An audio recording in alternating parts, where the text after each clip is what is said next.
I've gone through my to-do list.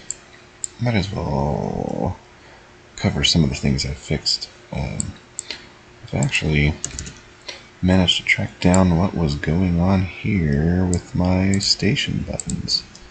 And it took a little bit of reworking, but if you go back into the disabled condition, I just had to check to make sure that the current selected area is nothing, and that the interface that matches this button's label is turned on. And there's a whole bunch of funky stuff I had to do here in the mouse touch leave condition, because when you turn on one of the other interfaces, or when you pass the I guess when you pass the priority of the main interface to another interface, managed to muck up what my station buttons were doing. So I have to check every little thing. First thing that it does is to make sure that the button is actually one of the spawned buttons that's coming out of the collection that we created with all the, or that I created with all the different button names. And it splits it into a collection from that list of station buttons and make sure that this button is actually spawned. And then there's this little loop here, and this checks to see if any other station menus are currently open. This is a weird little check that I had to make because none of the buttons are connected to each other. This is the only way I can really check to see if any of the other buttons have been activated. Check to see if the interface with the same name as this. Pretty much I have to start from the top layer here. So there's a variable called label ID, and that's going to store the scripting ID of each field that it goes through. But right here there's a spawner, optional. This is if you have spawned the buttons or spawned the text fields from a collection, which is what I have done. So I've got to pick the field that I'm spawning these button labels from, and it's the navigation label field. This is confusing to hear myself say, but clicking on this will make sure that it only checks the buttons and it doesn't go through all the other fields on the interface. I'm just going to leave that at no. And so inside that loop, it's going to check to see if each of these it's kind of nested. So the label ID is going to be the scripting ID. So if it's shipyard, it'll actually be shipyard, and it will check to see if the field called shipyard, or the interface of the field named shipyard, is turned on. And if it is, if any of the ones, since it's a loop, it's going to check every single button. So if any of those have their interface turned on, it's going to return this 1. And if none of them are on, it doesn't do anything at all. So it doesn't actually set anything to anything. So that's all we need, is to check to see if that value is a 1 or a 0. And right here is where we check that. This condition branch, all it's doing is checking if the on condition has been turned on. That means another menu, or a sub-menu, is on. So it'll take this left path, go here, and we check to see if it's the same name as this, if it's the same interface as this button. And if it is, set the button to be active, green active button. If it's not, disable it, because we only want one of these buttons to be active and all the rest need to disable. So if no other interfaces are on, it has to do some other stuff. It actually has to check to see if the currently selected interface is equal to this button, because I'm using a selector which moves around on the field, or on the interface. So I actually have to check to see if the two are matching, if the selector is currently over the same button that my mouse is. And if it's not, it'll disable it. And this is because whenever you open one of the menus, it's hard to explain, because the mouse touching the button is actually blocked as soon as one of the submenus is open. It blocks the station buttons on the side, and this is because the interface is an overlay. It's blocking those buttons, so it treats it as if the mouse is leaving the button. And if I don't do that, it won't disable the background color. It'll just leave it as a normal black button because it doesn't know. So the rest is just the condition of turning those buttons normal and clearing the tooltip. So that's really all I had to add there. And then there's a mouse move trigger here, and literally it's just this and this. So it moves and changes the currently selected field on this interface to this field. So it'll move the selector to whichever one I move my mouse over, or move my mouse on. All of these will kind of come into play in some way, but they only need one single button or one label set up like that, really, to get that behavior. And I'll go back in there and I forgot it's full screen, so I hope it's streaming this. I wonder if it does. I've not tried full screen stream. Full screen stream. So that's dock. Docking. I've added a few fading, I guess, animations to everything to make it feel nicer. But now I've got full. You can move the cursor in and out, and it turns them on and off. You click and drag out, it'll turn them on and off. Push the buttons. Or if you're not hovering over, you can just scroll through with the arrow keys. Press Enter to activate one, or Escape to get back out. You can do this either way. Now it doesn't highlight the button that the mouse, or it doesn't mess up the button that the mouse is hovering over. All because that one little condition there that I plopped back into the story node, or the base label. I guess I could call it label base, but it doesn't matter right now.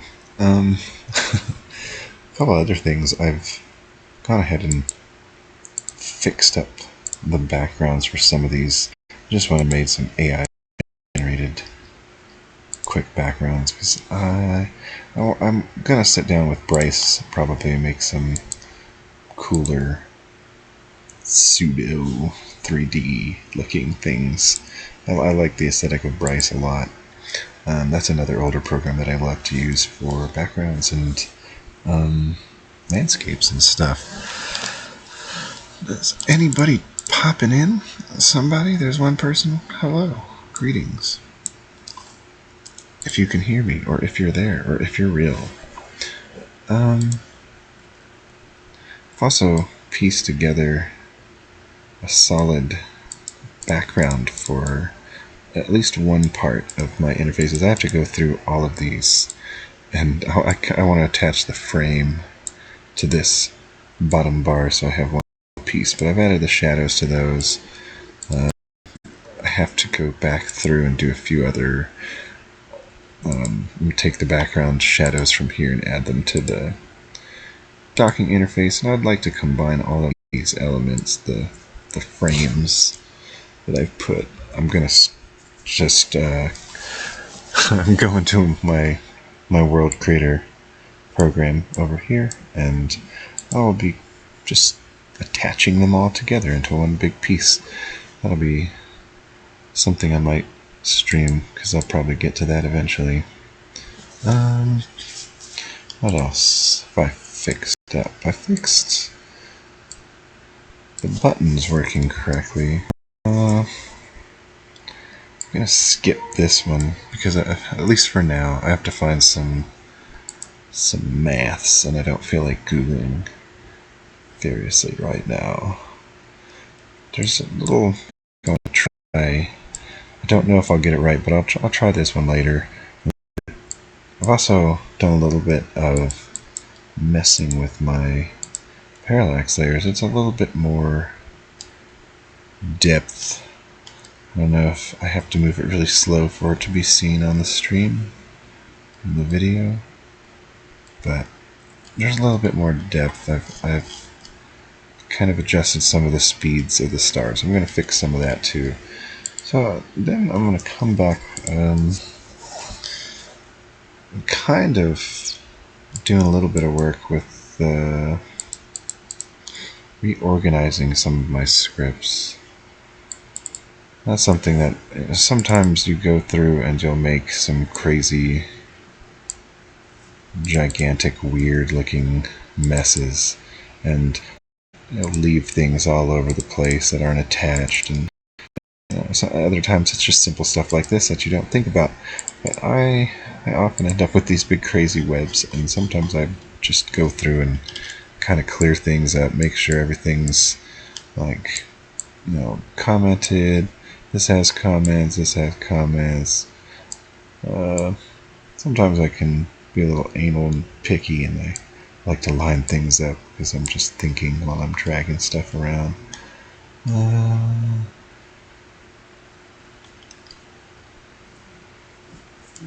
So I just kind of want to organize it a little bit, just so everything's in order, more compressed. I don't have everything, it's all spread out and weird right now. So I probably want to scoot this one in just a bit.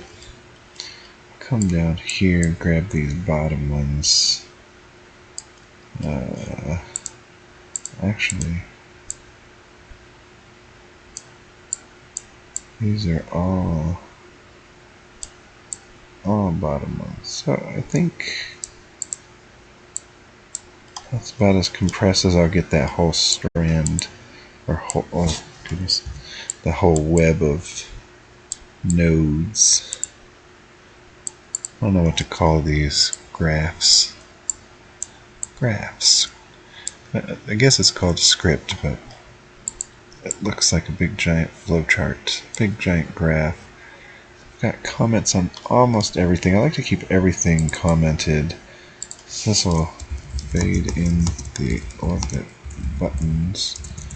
Docking orbit.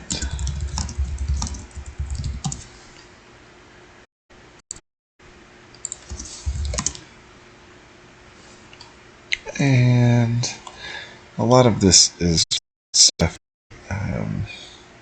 It's checking basically whether you're docking with a station or a planet. And if you're docking at a station, it'll open the station menu. And if you're docking with a planet, it goes through some stuff first to change the camera and whatnot. And then I believe the open interface is in here. So it sets up the camera in the background for the 3D planets. And then it goes through and plays an animation and some sounds, moves the camera in, pans you in like you're flying in to orbit the planet.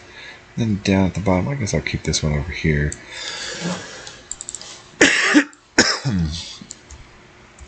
And these will switch to the menu controls. And I like to make sometimes I make a custom event, usually that has several of these conditions that I can switch between to different sets of controls, and I'll work on that probably as well as I fiddle around with this. So I want to kind of test my docking button. I've been moving a lot of things around, kind of squishing things in. I still don't actually know if that's streaming full screen or not. Change the planet on the screen up front. And we'll do this.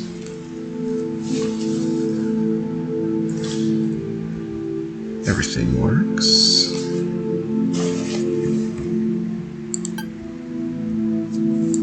Scanning.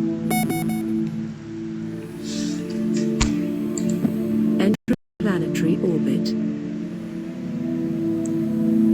So fades aren't too bad.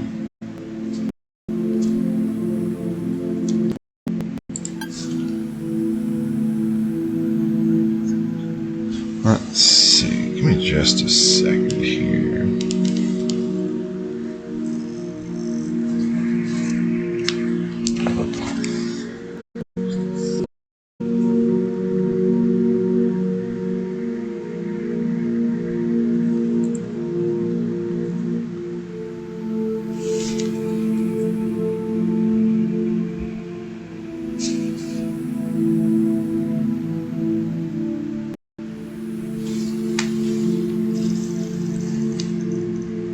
kinda getting situated, grabbing some of my stuff.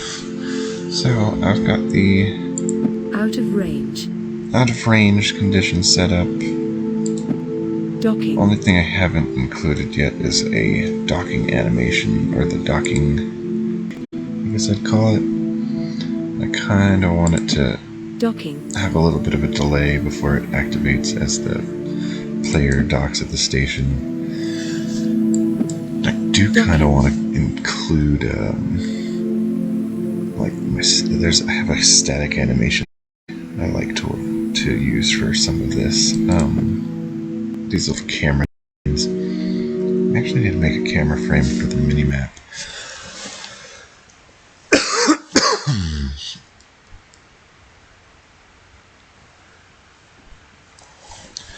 That I can probably just steal from one of these menus. Let's copy this one. Let's go to the mini-map. Let's paste this in here.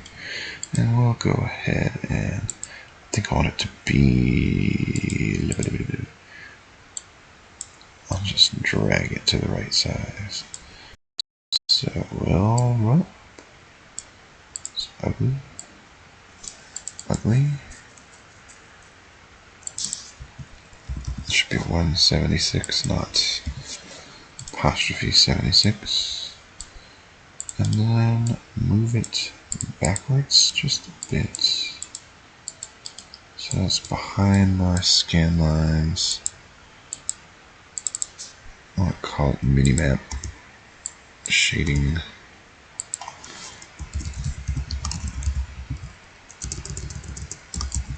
Minimap cam shading, I suppose.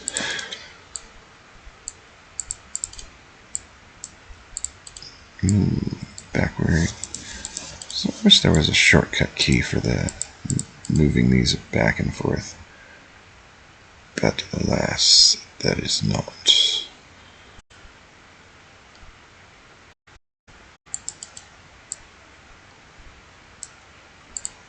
Alright, it should be right in front of the scan lines there.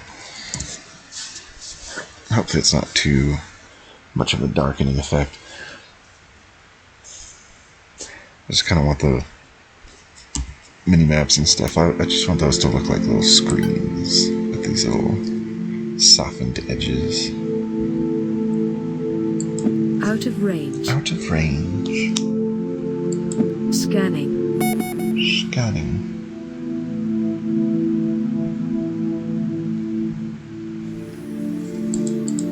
Entering planetary orbit. It's got little round edges. This cool light scanline effect.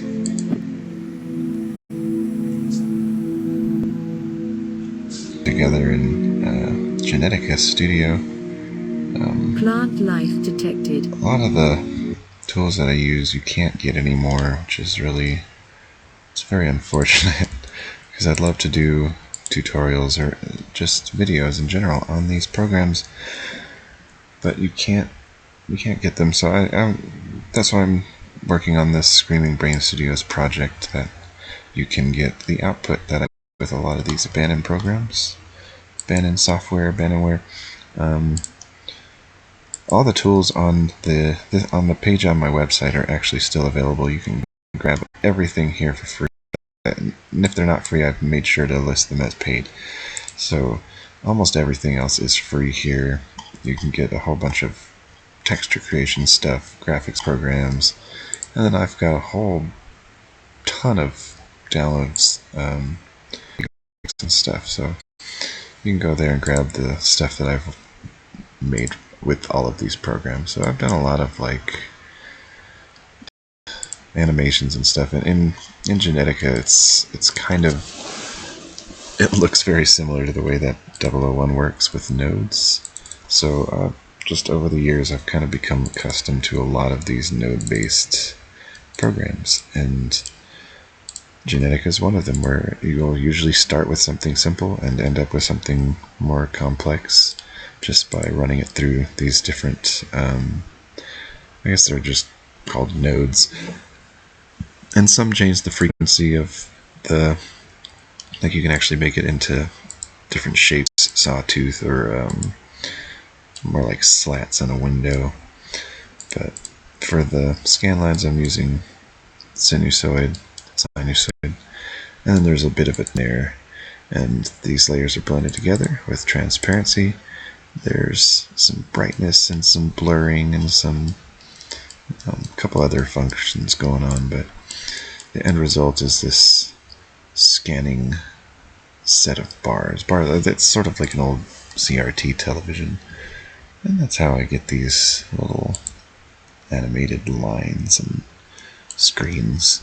But you could probably do something similar with a bunch of other programs. I'm sure Photoshop has the means to make lined gradients.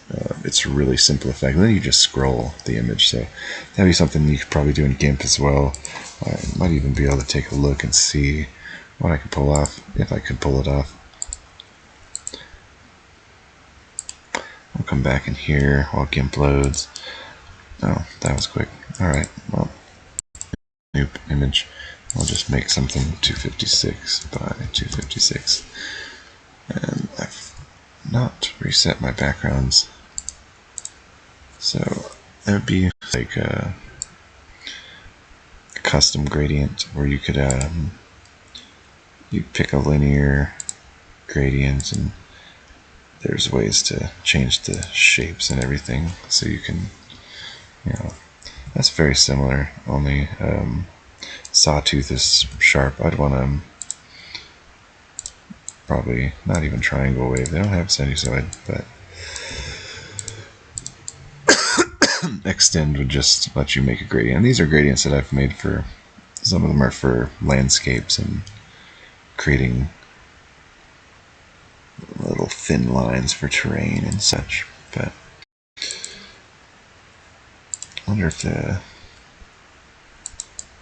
oh yeah, you can basically make similar scan lines in Photoshop. That's a little strange, but that's just because the gradient I'm using isn't a typical gradient, and you start from the center, you get this ugly sound, or ugly, there we go. That's more like it. And of course you could do blur it a bit, or get a Gaussian blur in there, and maybe set it to something like 4. And that's almost the same kind of effect in GIMP. It maybe takes like 5 minutes. Don't even need to save that. But you can make that into a cool overlay for screens and a little TV effect and whatnot. There's a couple other effects that I did that I probably won't get into too much, but working with some of the gas giant surfaces that I'd put together, there's some effects where you can move the noise on the planet surface, or the base textures really. I have to go all the way in these nodes to get to the very center. All the way in. And then we get to these different types of cloud layers, and those are all done with these fiber generators, noise labs. That's using like a fiber type noise and running through different colorizers, and then the colorizers are being scrolled through, and the end result is then mixed with some more cloud layers and some more blending and some more and more and more and more stuff, until it eventually looks like this chaotic mess.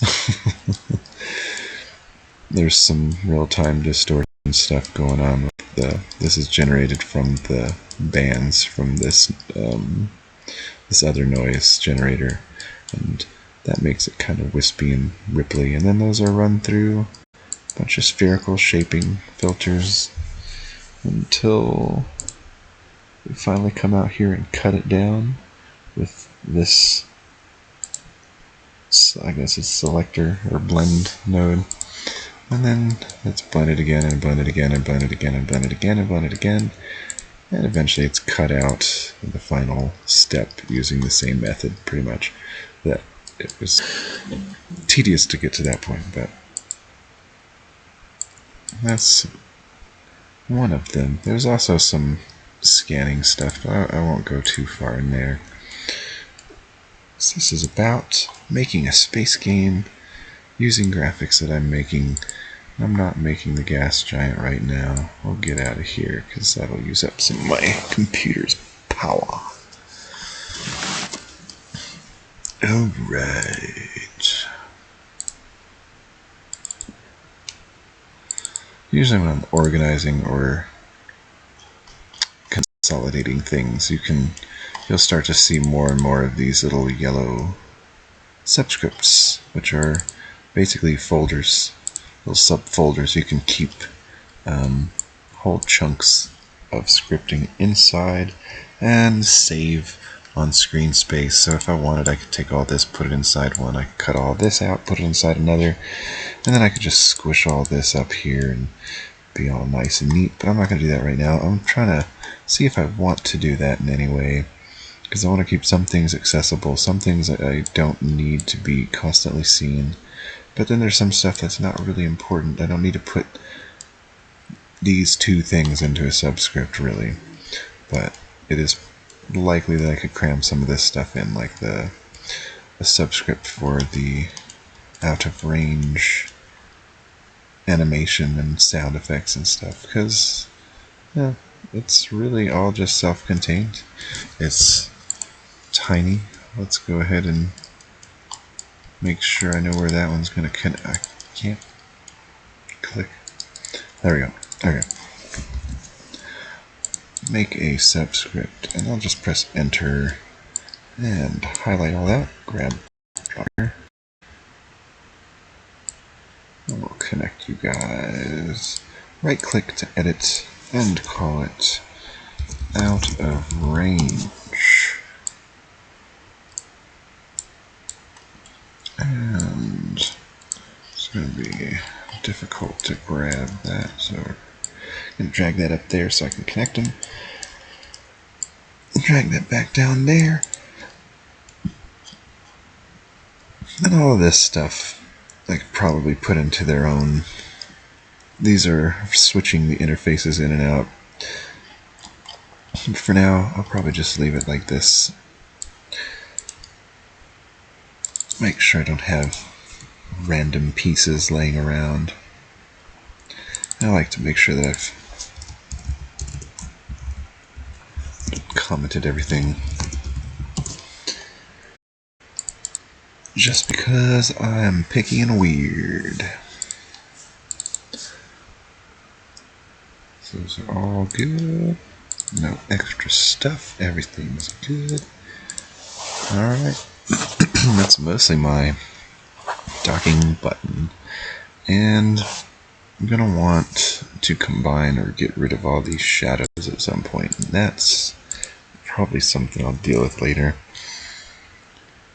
There's, let's see, fix docking button.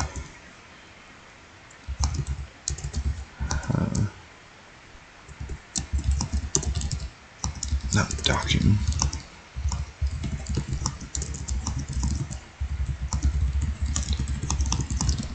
Alright, so that was another one that I was working on too. So, I added some, not quite animations, but some camera fading, which you can find typing in the words fade out. I like to use the view one so I can select the actual screen that I'd like to fade. And there's two different types. Instantaneously will make it go away instantaneously, obviously, or instantly, and normal will fade out based on whatever you set your delay time to. So if you don't have this checked, it will just fade out at this speed and move on to the next thing. And if you do have this checked, it'll wait until it's done fading before it moves on. So some people don't realize that. Some people don't know that's why this check mark is here. So I'm just pointing that out. And then what I do in addition is fade out the color of the interface I'm about to open. I think I might do, I can probably put that at the end of the canceling interfaces, but just to ensure that it's always starting out transparent and invisible and dark, I use this change color event to set it transparent. And then when you fade it back in, just give it a little bit of a delay when it comes back to full opacity, non-transparent, whatever. That little time delay will make it fade in at a nice little reasonable speed. I don't want to fade in too slow. I don't want to fade in too quickly. I'm doing the same thing, 0.2 seconds. And this is the rest of the camera stuff. Then I also had to include, just in a couple spots, when you cancel out of the interface, you should fade the main space camera, the space view or flight menu camera back in. Otherwise, you get back into space and everything's still black except the interfaces, and that's no good. That's no good. No good at all.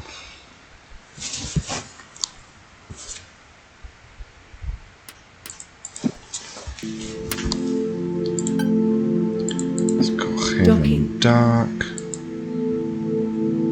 Let's see how it fades in and out. It's a nice transition there. All the buttons fade in and out. You check out the planet. Nice fade in and out. Just the same thing there. Nice fade in and out. And I haven't done anything new with it except add some descriptions and stuff to the planets. So now when I go land on them or orbit them, they aren't just blank, empty planets with no information. And you can see the backgrounds are slightly more reasonable. It looks like I'm moving pretty decent speed. And the stars, there's some stuff that I'm going to show you about the parallax backgrounds. Scanning. How I layer them anyway. Entering planetary orbit.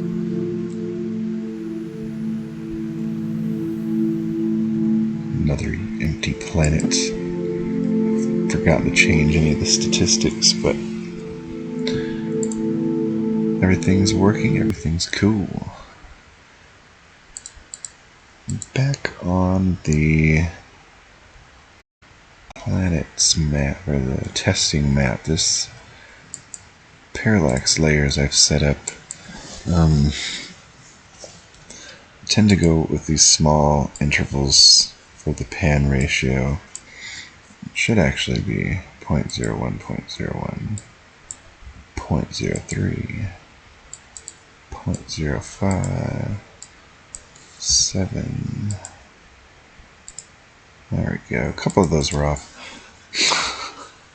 A little bit weird, but now it'll pan correctly in every direction. And what I've done is I've got my most solid dark layer. I do actually, I go through and design these one by one. I'm gonna have to rename some of these. I'm not rename them. I'm gonna organize them into folders so my backgrounds are correct. But I do have solid backgrounds, and then there's a denser star layer that's closer to the back, and it's harder to see it, but it's made up of these blur stars. It kind of moves slowly with the background, and then right above that is another layer of blue stars that has these thicker blue stars on it, and those will move ahead of the dense layer. And that's where our nebula clouds are on the next layer. And in between the nebula clouds in the top, they're just plain star fields. You can see them moving much faster. They go quicker to make the speed of the ship. I guess it seems like it's quicker when the background's moving faster. Simulates a bit of a boost in the speed. And then there's another layer above all of them that increases whenever the ship is moving. So you can't see it. It might be hard to see on the stream too. But you can always see it when the ship's moving. And it's a quicker layer to give more movement to the ship.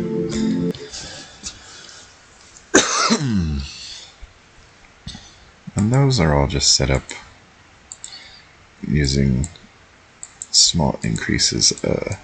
I'm going up by 2 for each one. They're all set to tile across the screen. And I've also turned off lighting and centered them on the map. They don't have to be centered on the map. You don't have to have any of those settings set like that at all. And you can change the zoom scale ratio, which is what happens when the camera zooms in and out in game, which I've only changed on some of my other maps. I think this one has. And there's no zoom scale because the camera does pan in and out on this planet, but if you have the zoom scale set to 1, the backgrounds, the parallax layers also zoom in and out like this, and it's very crazy. So if you set it to 0, they won't zoom in and out like that at all. I think I want to test it in window. And you can see the backgrounds only when I'm docking or orbiting a planet. So when the camera starts to pan in towards the planet, Scanning. fast forward that a little bit. So get back here. Entering See that it planetary orbit. pans, but it's not zooming in or anything crazy.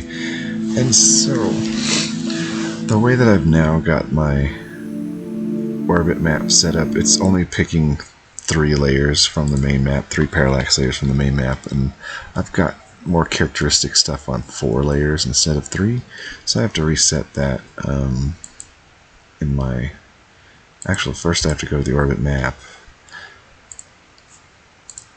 and I have to add another parallax layer in here. So I want that to be in the back, that to be there, that to be there, and this one I don't remember what I was going to set it as. These all get changed, these all get swapped out, so I'll probably just make it a star field.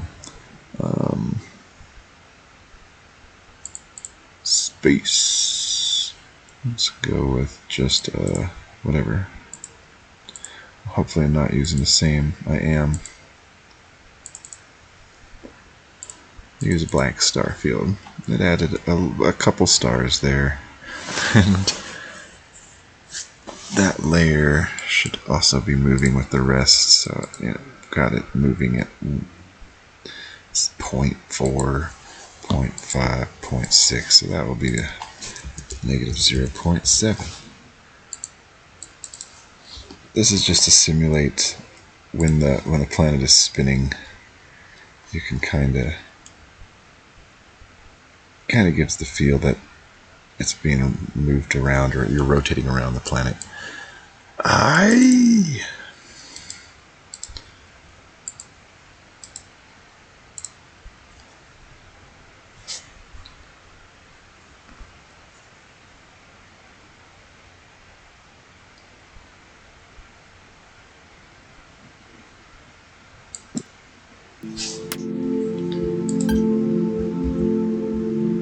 Oh yeah, also need to go back in here and in these camera settings I just need to add another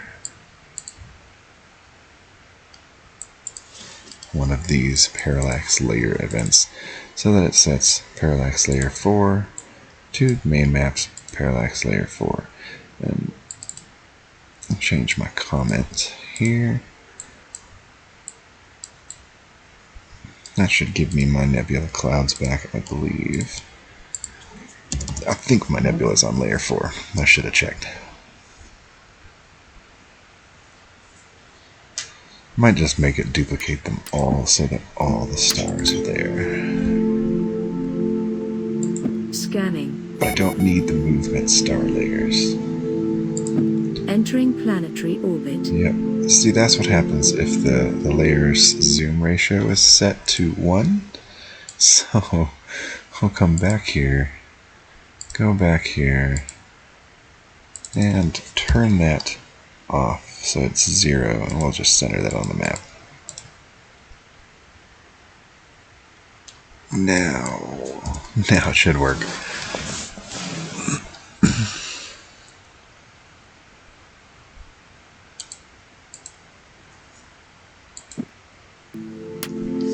Why do I always have just one viewer? Scanning. Entering planetary orbit.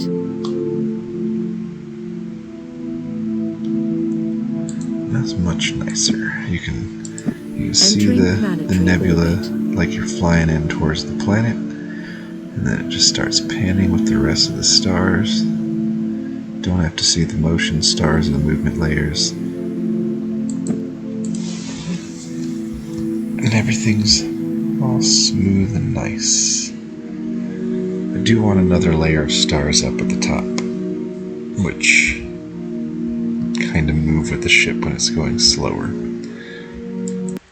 So at some point, I'm going to end up with, I want to say probably 10 layers, 10 background layers. 1, 2, 3, 4, 5, 6, 7. So I'm going to at least have 8. I'll have one more. I'm using the 2 star layers already for... No. Yeah. I'll set that one to 0.8.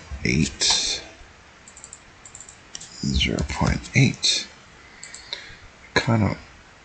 The problem is I've already used up all my star layers. I have to make another one. I might just make a temporary one. 2 black star fields, then I have blue star fields, and the blue star fields are very detailed, so I'm going to use the black star field 2 again, center it on the map. It'll move at a different speed than the other one, so it'll be not as apparent.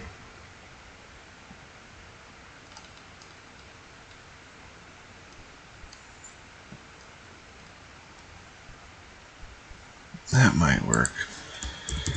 I'll probably be making a new starfield layer.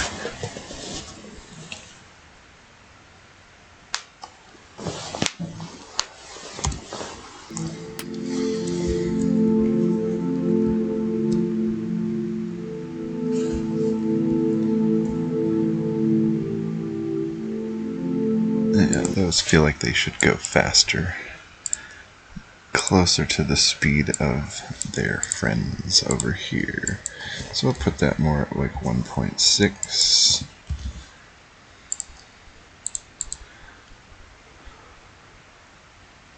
And that's a terrible star layer to use. I'm going to use Starfield Black 1. Which means they will line up with each other, sort of. But that's still slightly better. Just kind of want to give it a feeling of scale.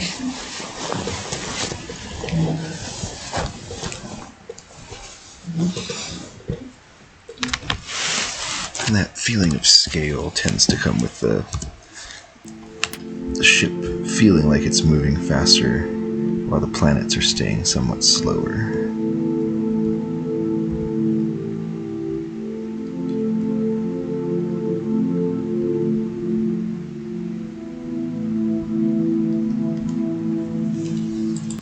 They're still not quite fast enough. For now, I'll just set them to 2.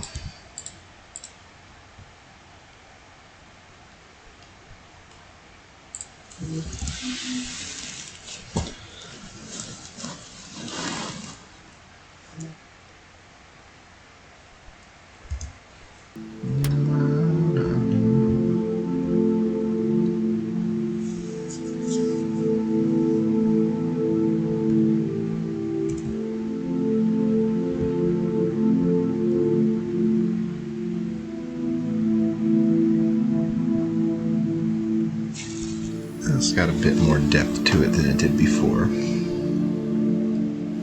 Kind of happy with that. So I'd say that I've mostly fixed my parallax layers. I'm going to add some more eventually. For now, I think I'll stick with that as being my parallax fix for now.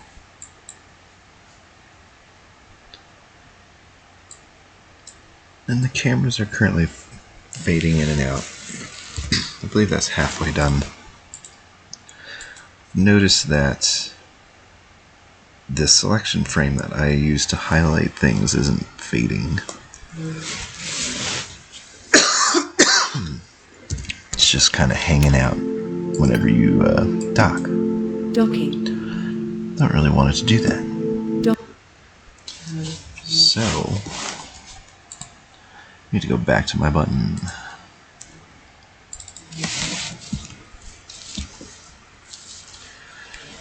And add one more thing when we're adding or docking at a station.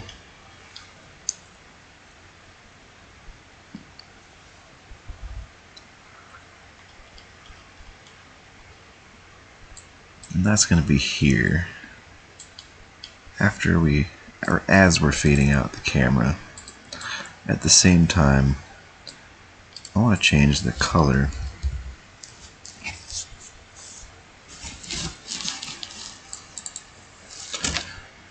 of, all the way down here to the flight menu, the selection frame and the highlight frame. You can click on multiple ones here.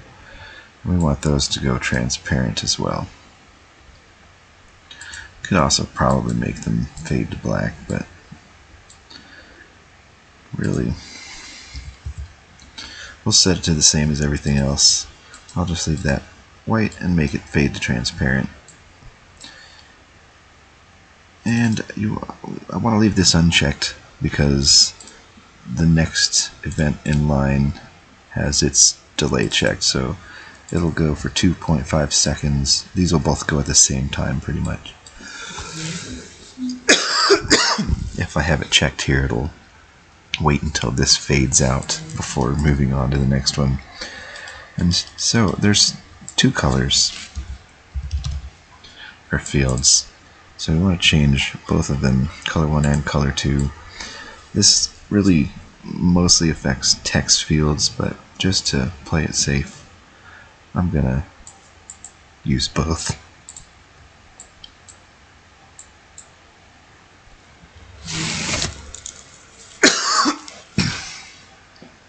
Use color 1 and color 2. 0.25. And then we'll put that there. And then we'll grab a copy of those. Because I would definitely like it to come back whenever I leave one of these interfaces. So I want the color to come back to normal. No delay.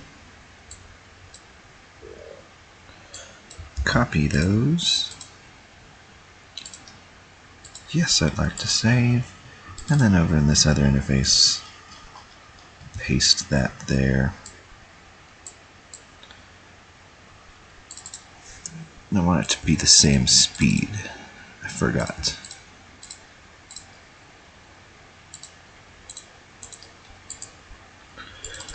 So back in here, I'll change these 2 5s to 2s.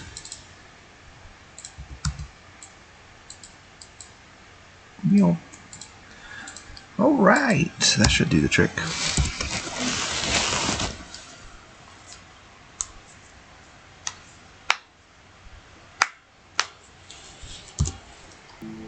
Ta-da. Docking.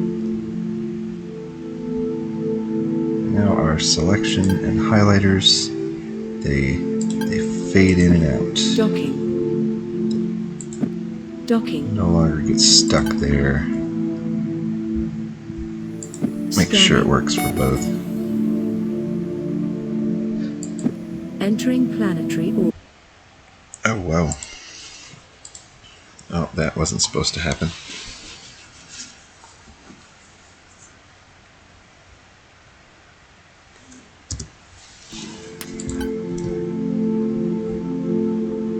Scanning. Entering planetary orbit.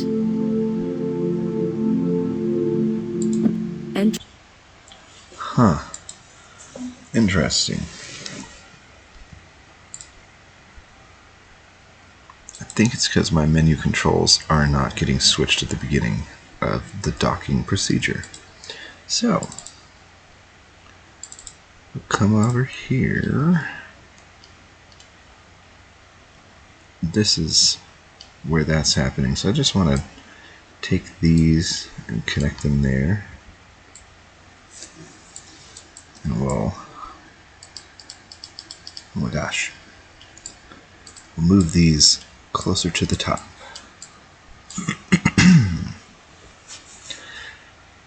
Because we want it to disable the flight controls immediately as soon as it's doing this. I believe that would be, I say it'll go before the switches, just to disable the controls from changing any switches. And then we have this enable menu control, which will only happen once the menu is turned on. The ship will stop, and I think I'm going to need another one of these. Yep, for the out of range, I do want to re-enable my space controls. So I'll connect that here. We'll re-enable the controls. Technically, don't even want to, I don't even want to have to do that. I need to, because that will disable the controls entirely while the ship is attempting to dock out of range. So I need to move that to as soon as the menu is turned on, or as soon as the switch to indicate a menu is being turned on is turned on. And that should keep it from letting me hit escape and exiting during the docking procedure.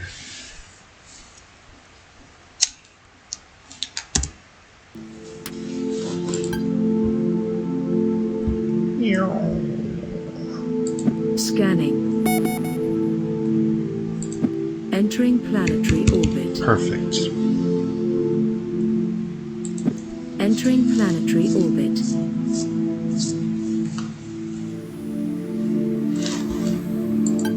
So fading out and fading in looks a bit better. Docking. Might be a little bit fast, but tweak those times. Docking. Docking.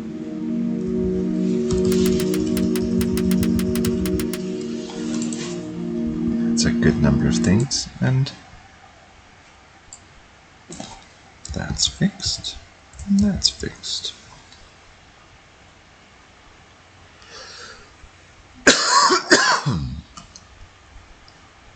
I've somewhat added some descriptions to some planets, but there's still a few that are totally blank slates. Let's just experiment and see what kind of ideas I can come up with for cool mysteries and storyline stuff.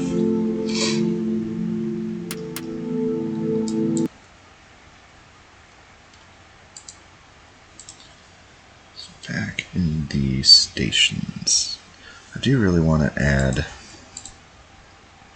Guess I'm going to need Genetica back. I want to add my static animation. I've done, I don't know if I've brought it in yet. Probably not.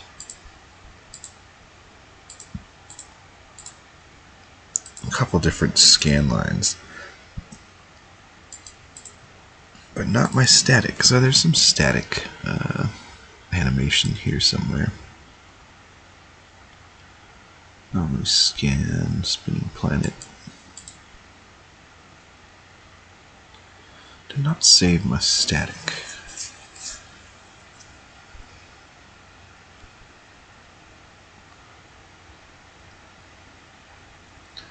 Well, there's probably a base static. Something I could use for. Now let's pull this open.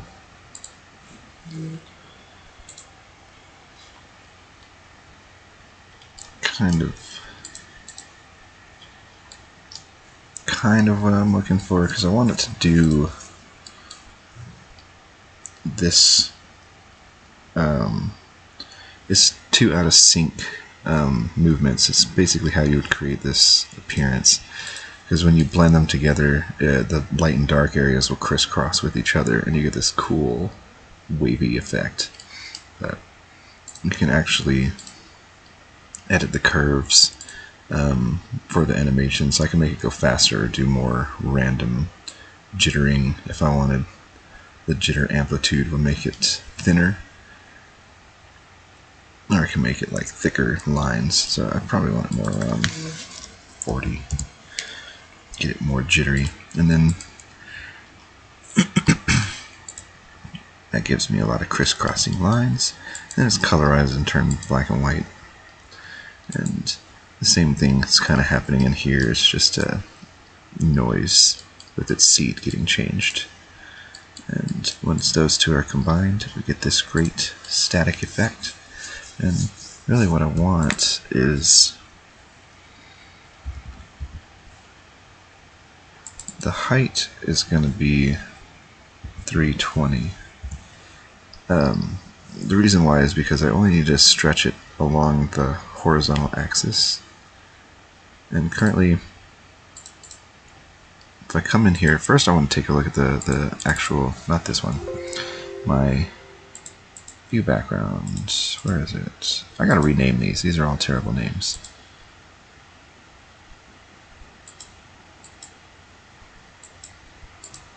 What is the name of this picture? No. Station cam, of course.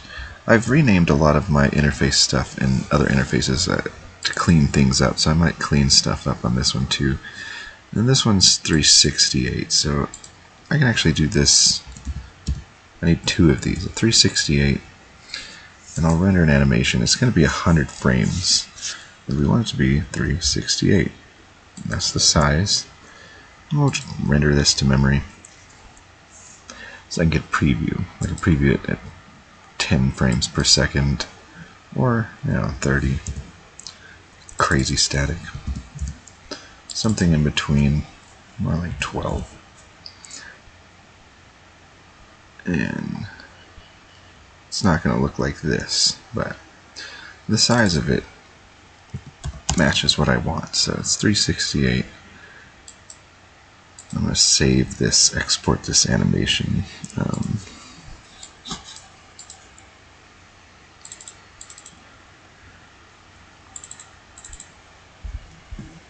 I've made some smaller statics, but we'll just call this one station static.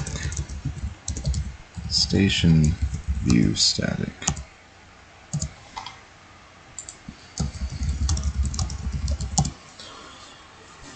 They're going to be a little bit crazy. 001 does take animated sequences or image sequences, and we'll go ahead and call this one FX station or static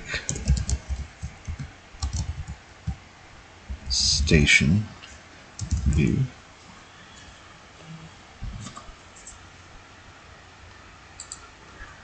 and to import image files. So we'll go back to that folder where I just saved all those.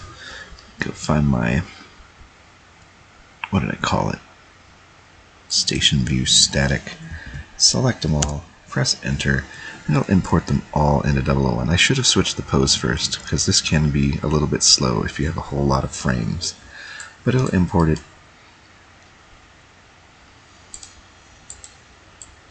Cut and paste it into the idle frame. Because it's going to be an interface element, you should have it in the idle frame or it won't animate. So we'll just call this station static. And we'll want to move it down, zero it out, turn it into an overlay, and we want it to tile on the x-axis. What this does is it lets you resize the field, and it will just duplicate itself like a tileable texture over and over and over. And what that gives us here, let's go into the docking station. I'm going to grab a copy of the cam frame, and I'm going to make this my static. Just in here. And that's the size I want it to be, 640 by 368.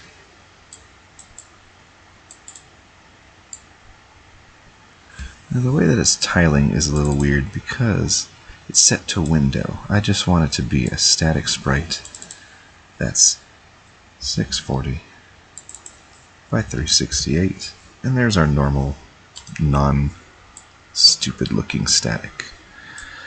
It still looks a bit weird, but I'm going to move it back. I'm going to rename this Station Static. There's really no faster way to do this. If there was, I'd be doing it.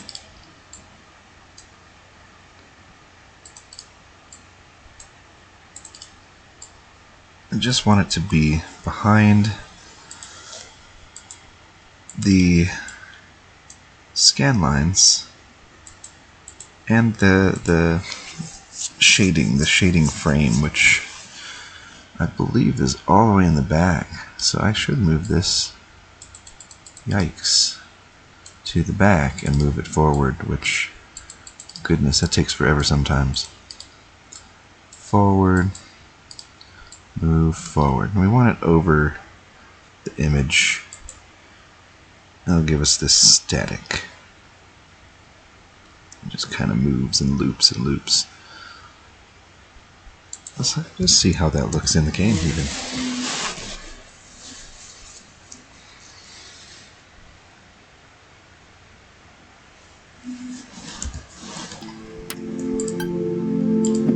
Docking.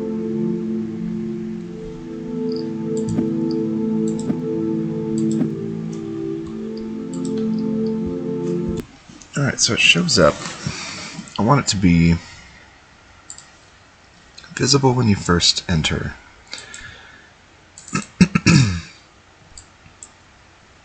And then after you've entered, I want the color of that field to fade out. So that would be the station static. And it'll fade out. I'll have it fade out the same speed everything's fading in and out right now. Maybe a little bit faster. Or slower, I mean. 0.35, fade out, and docking station static. Just take a peek at how that looks. It should fade it out when you enter the station.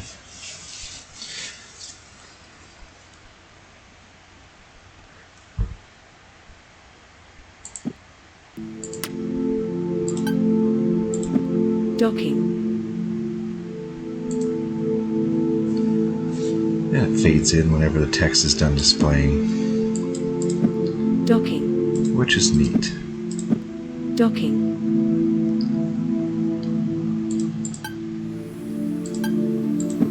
Docking. So I want it to do it every single time, so there's actually a reset interface when displayed option here. So make sure that everything goes back to the default state whenever you reopen the interface. That's all I should need to change.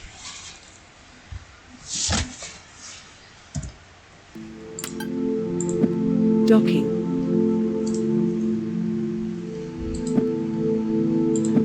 Docking.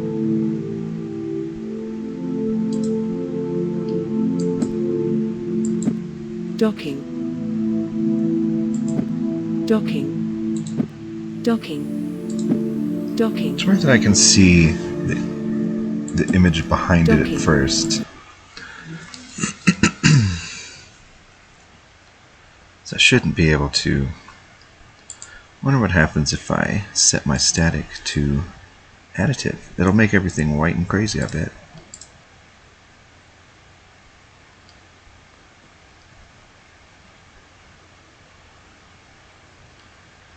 That's kind of neat.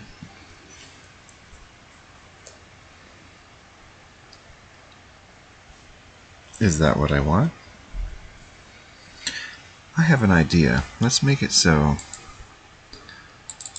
the station cam starts out transparent,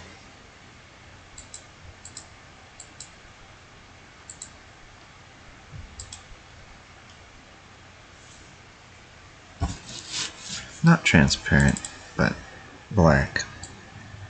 So I want it to be fully visible. We'll have that set to black.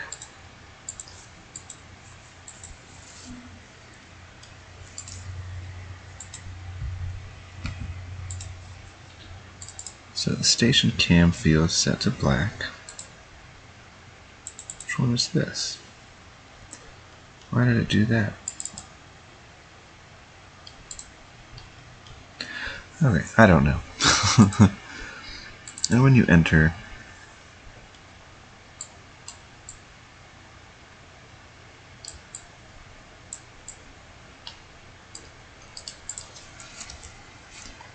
I'll actually copy these and have it change the station cam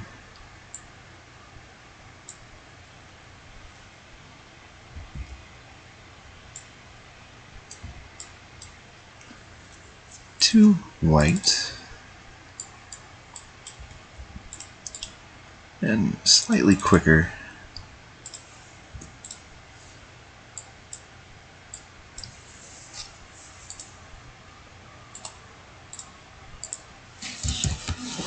So fade in, look distorted, and then the text stops displaying. Then the camera will adjust. Or the static will fade. Docking. Docking.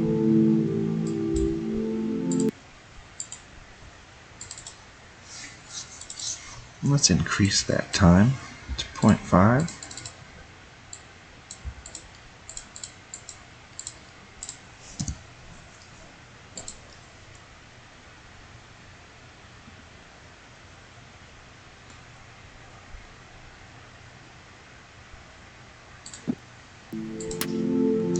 I might actually attach it to the switch that determines when the ship is docking. Docking.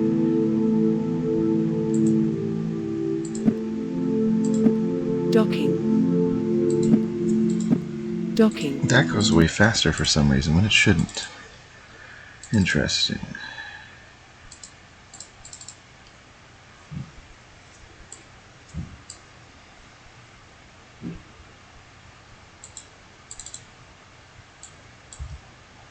Let's make it take a second instead of less than a second. It's just fun to mess with these sometimes, animating things.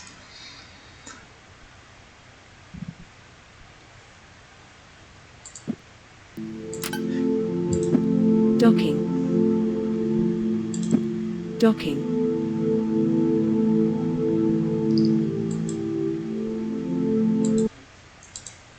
what I can actually do,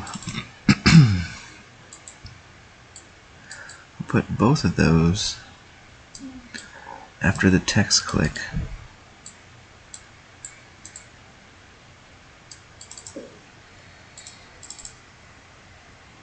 And make it wait a second. So now it should be staticky as the text is displaying. And once the text is done, it'll flash brighter and then fade back into normal.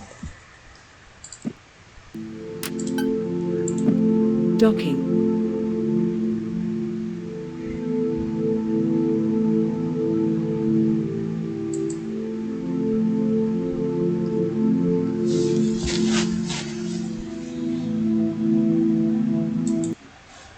Now, if you never click, nothing happens.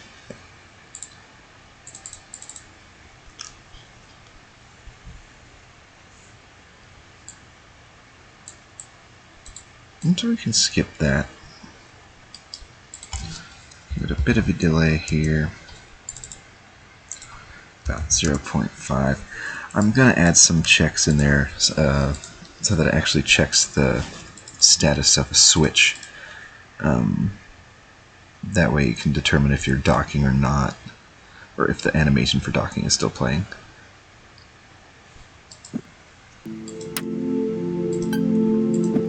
Docking. That's kind of nice. Docking.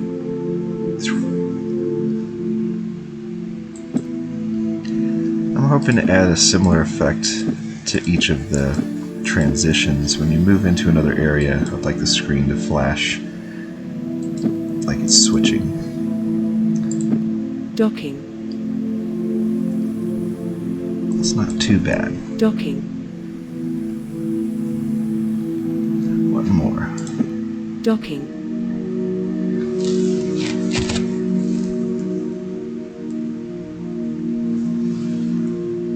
Neat. So I can add that to my to-do list. Add static transition animation entering the space station. I'd like to also add a static when entering the orbit menu. So for that, I'm going to need another one of these. That's 320 rather than 368. So I'll render that. We'll save that. And we'll call that one. Go back in here really quick. We'll call that one the docking view static. Orbit view static.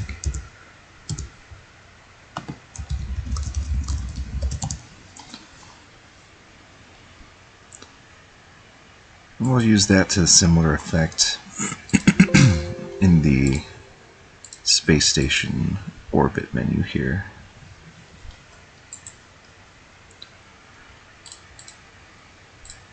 And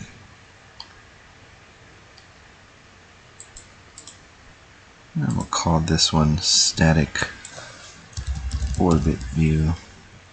I actually want to delete this, so I'm going to add a whole bunch more new ones.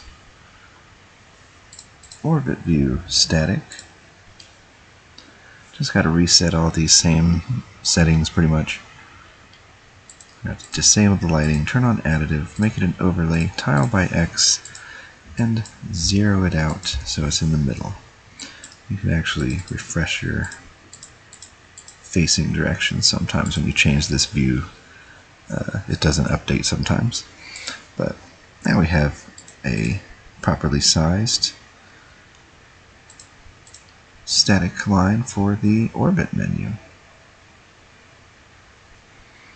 And I want to copy this one and paste this. We're going to change this one to the static, which is in my interface folder, to the orbit view static. And we want it to be 640 by 320.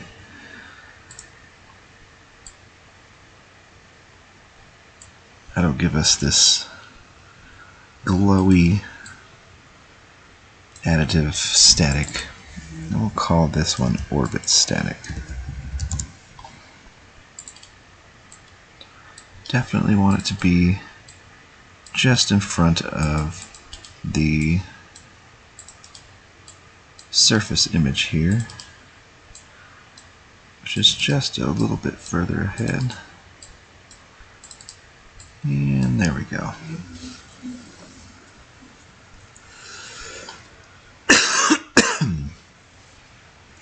So that looked bonkers right now. It'll look the same as the station menu here with its static screen.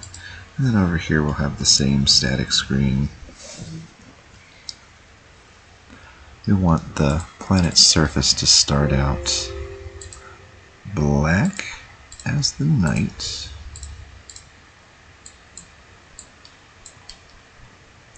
So that our static is just plain old static.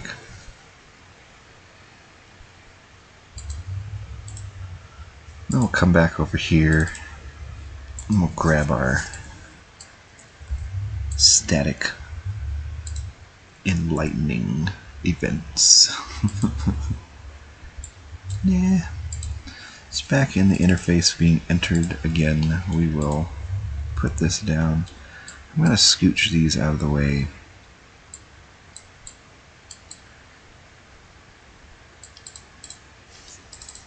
And instead of the docking station, we want it to be the docking orbit. But this one, we want it to be the surface, orbit surface, which, there it is, orbit planet surface. It should turn back to normal.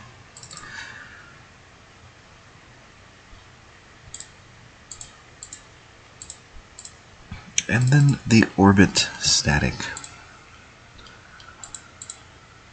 should turn transparent.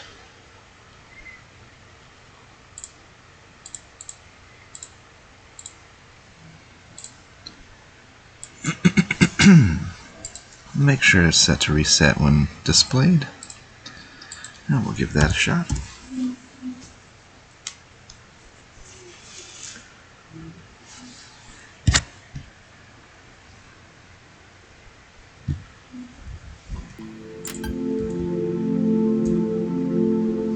Scanning. Entering planetary orbit.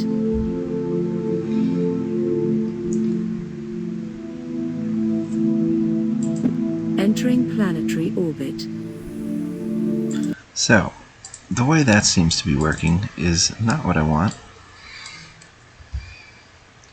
This is going to spawn all the fields in the interface, but I want the static to change at the end of the docking animation, which is happening all the way over here in the button. So I'm going to try adding that in here. So this is where it splits. If it's going to a station, it goes this way, and if it's going into a planet orbit, it's going to go this way.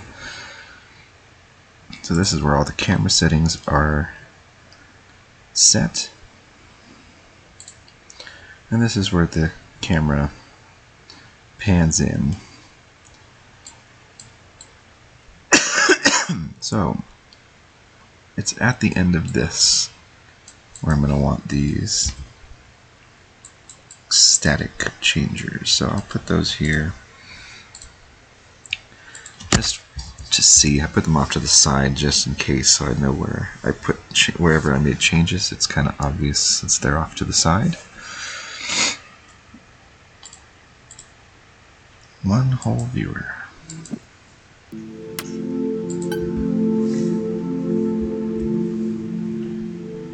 Scanning. Entering planetary orbit.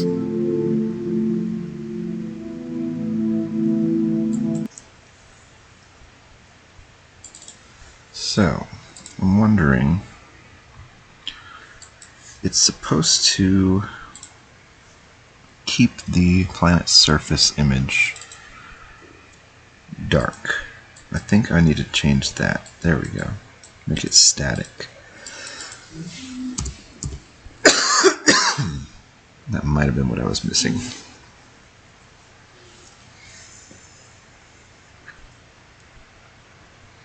And despite having all these animations running, the frame rate stays pretty decently high. And this is about half what it is when I'm not streaming. Scanning. Entering planetary orbit.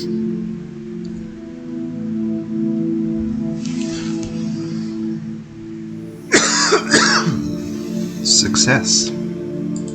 Entering planetary orbit. Don't get a full reading of the surface until you're actually in orbit.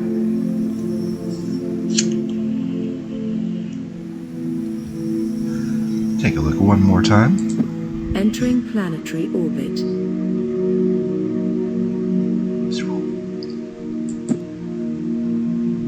Then you can scan it.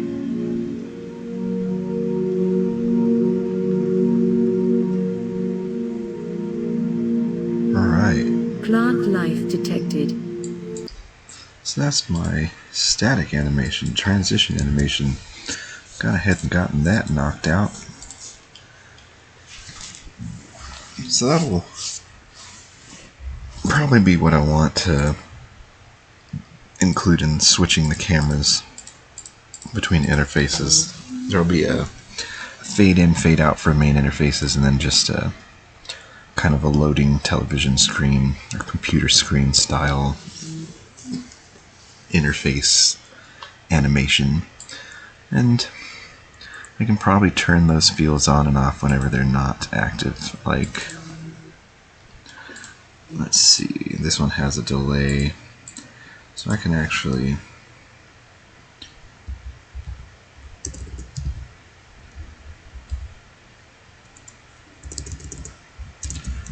existence. I want to turn off the existence.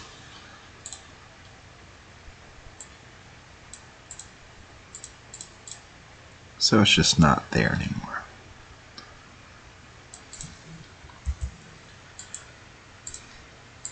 And since the interface resets every time, it should reset its existence every time I dock at the station again. So just to be sure, I know for sure that once the animation is done playing, it turns off the static.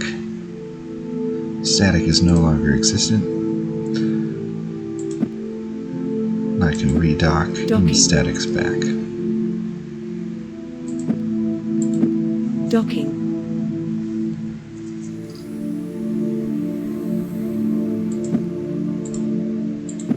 Docking.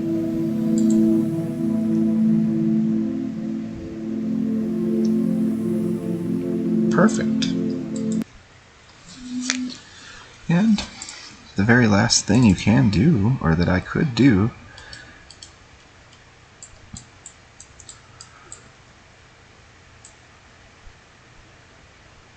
I believe I can add these controls in before the delay, I think. I would like to be able to have it so you click and this text field displays fully.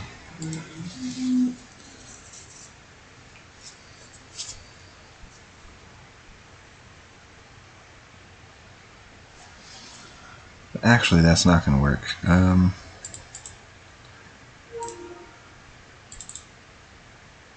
It has to be after the delay, otherwise it won't work.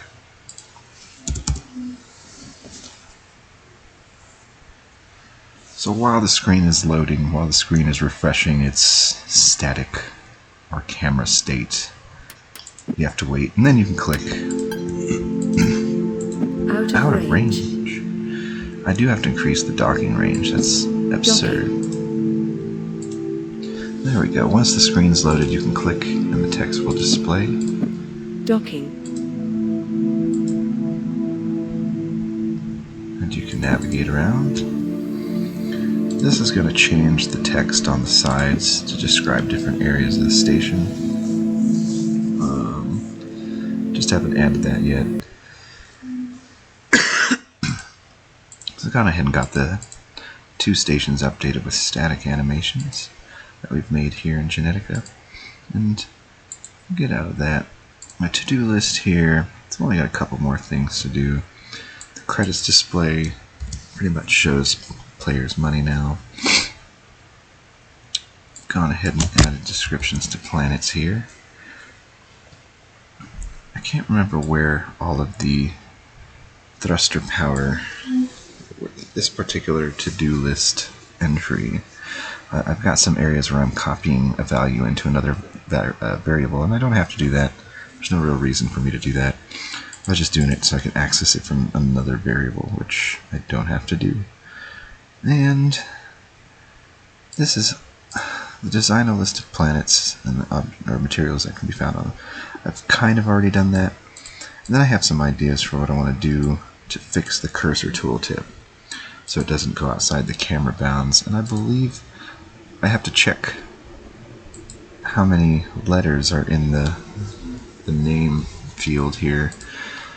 I'm actually going to probably take a break there and save that for later this evening. If you haven't yet, check out screamingbrainstudios.com. Grab all this free stuff. It's public domain. You can use it however you want. You can edit it. You can redistribute it. You can use it in commercial projects, free projects, any kind of thing you want. You can use them however you want. You can also become a patron on Patreon for $1. There's a whole bunch more free stuff, special thanks, all that. But I'll be streaming hopefully most nights, most of the time. I want to try and get a couple hours of 001 Gamedev in just to keep the series going. But anyway, if you've been watching, thank you so much. And I'll see you guys next time.